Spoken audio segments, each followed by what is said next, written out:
Hello friends, in this video we are going to be looking at a device from the TP-Link router series, which is the TP-Link AC750 wireless dual band gigabyte router.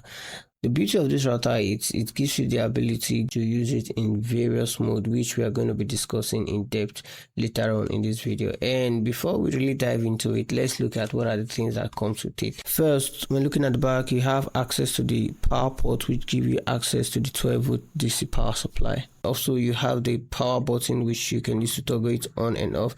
You have the USB cable, which we'll look at a bit later, and it's come with 4 LAN ports, which you can use to route it to your local area network. One WAN port, which you can use to connect it directly to the internet, and we have the wireless toggle, which you can use to toggle the wireless on and off. And lastly, you have the Wi-Fi reset, and once you press the Wi-Fi reset, it's going to take it back to the default stage, which when it's on the default, the username is admin and the password is also admin. And of course, you can always access the dashboard via TP-Link Wi-Fi.net, or maybe you want to use the IP address, which is 192.168.0.1. Well, when it comes to the way you want to use this router, first you might want to use it as a router, which it says, and you're just going to simply plug in your Ethernet to the Ethernet port, and it's simply going to broadcast that internet to your environment. Or alternatively, you might already have a router existing in your environment and you want to use this to expand that network. So that means you might want to use it as an access point.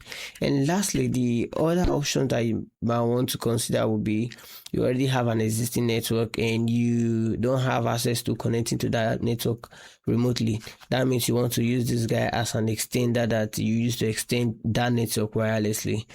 That will be the third option that you might want to consider using this guy for. Well, having said all of that, let's plug it to the power supply and look at how it works. The first mode we are going to look at will be using the TP-Link AC750 as a router. So under this mode, all you just need to do is to plug in the Ethernet cable coming from your ISP router to the blue port, which is labeled internet, and then from the LAN port you can connect that cable directly to your system. So I already have that set up. This cable is coming in from my ISP while this is going directly to my system. Once you have that correctly, if you look at your Ethernet icon, you will notice that you already have an internet access, right? So because it's using the DHCP, so I'm just going to navigate to the dashboard by going through the 192.168.0.1 and I'm going to click enter. So I'm going to enter the password. Remember, we said the password for the default router is just admin. We might want to change that later, but for now we're fine. So once I open the dashboard, the first thing I'm going to look at for will be to head to my network. So under my network, going to my WAN, I'll automatically see the IP address that I'm currently being assigned by my ISP. So the next thing will be to go to LAN. So under the LAN option, I have the option to configure the IP address I want to use with this particular router. Let's say I already have a subnet in my environment that I was working with prior to when this router was acquired, right? So I might want to include the IP address of do subnet in the environment that this router will be working with. So I can configure that. For now, I don't really have any complications, so I'm fine with the 0.1. And the next thing I will also want to look at for will be the wireless 2.4G. Under the wireless 2.4G, I have the option to configure the SSID name, and once I've configure that to what works for my environment, I'm going to click save and then head over to security to add a password to the SSID. I will also want to do same thing for the 5G network. So once I have that correctly, I also want to look at the DHCP pool, the address that is going to be listed. Of course, if there are a few number of devices in your environment, we might be cool with having between 100 to 199 and then having a list time of 120 minutes. So, but if there are more devices in your environment, you might want to expand this pool. Of course, you still have more IP addresses that's within the subnet, so about 255 or so. So we still have more IP that we can expand the subnet to handle. So you can do that. We already have a default gateway. If you have a default domain, you might want to include that, a DNS server as well, and then you're going to click save if you are saved. So the option you might want to just look at for would be after devices has connected. So you might want to see which device has connected, which MAC address is present in your router and all that. So you might want to look at all of that, and of course you'll be fine.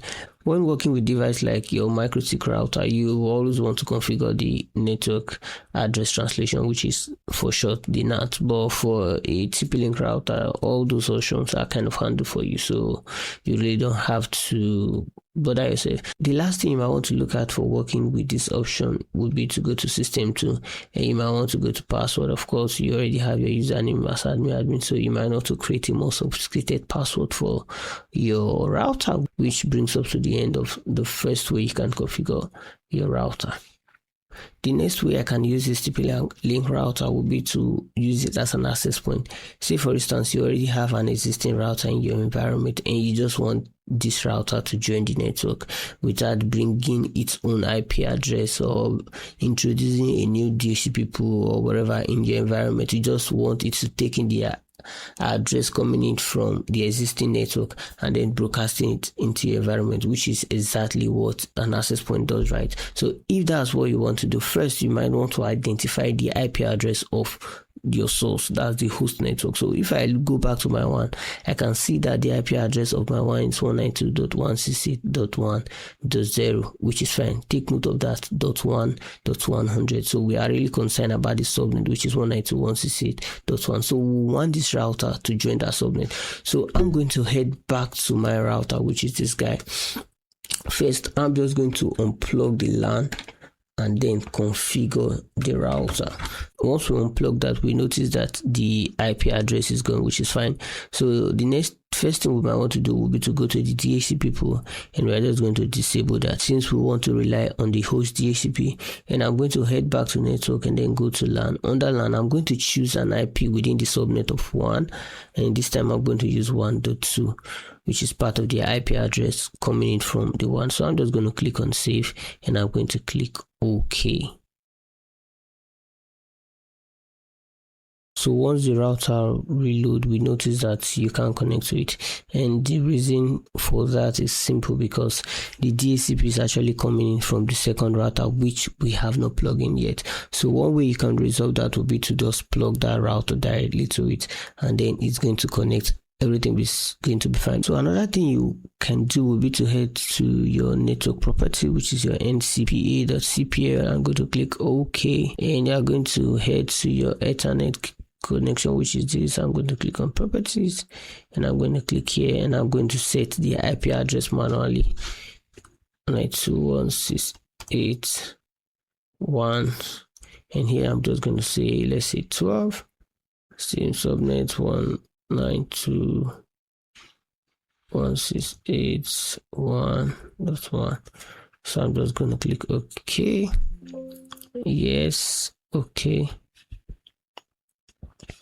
So if I refresh this page now, I should be able to access it. You see, I can access the dashboard, but we might not want to do that. So I'm just going to go back and I'm going to clear that, right? So I'm going to click property, I'm taking it back, and I'm going to click OK. Okay, so once I have that, let's refresh this page to be sure. Yeah, perfect. So the next thing you are going to do, once you have that configuration configured, so you are just going to plug this. Now you're not plugging the cable coming from your WAN to your Ethernet port, but you are plugging it to your LAN port, which is the yellow port. So I'm just going to plug it to any of the LAN, let's say 4. So once I plug it to 4, remember our DHCP pool is not coming in from this router, it's coming in from our main router, which is .1. So I'm just going to refresh this page, and instantly we see that we can access the router now. Why? Because the DHCP pool has assigned an IP address to our machine, so that's why we can access it. So I'm just going to click on admin, and I'm going to go there. So once you log in here, if you go straight to your network, you look at your WAN, you are not going to see any IP address. On your LAN is the IP you've configured as your LAN. So the only configuration you might want to modify on this mode would be to change the network SSID to work for you in your organization, and also change the password. Remember, you do same thing for your wireless 5G if you want to use wireless 5G wireless 5G. So looking at it in this mode is not really doing anything really, but just broadcasting the network coming in from the main router.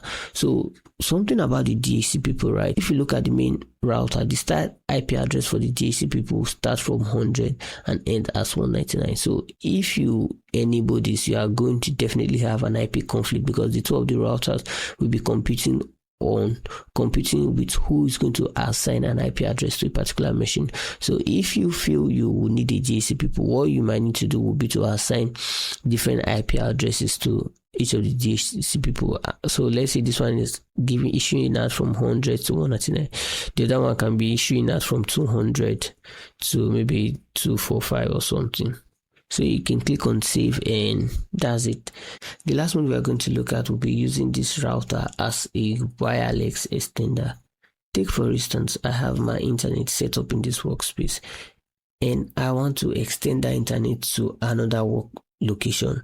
An easy way will be to route a cable from here to that location and then plug it directly to the router.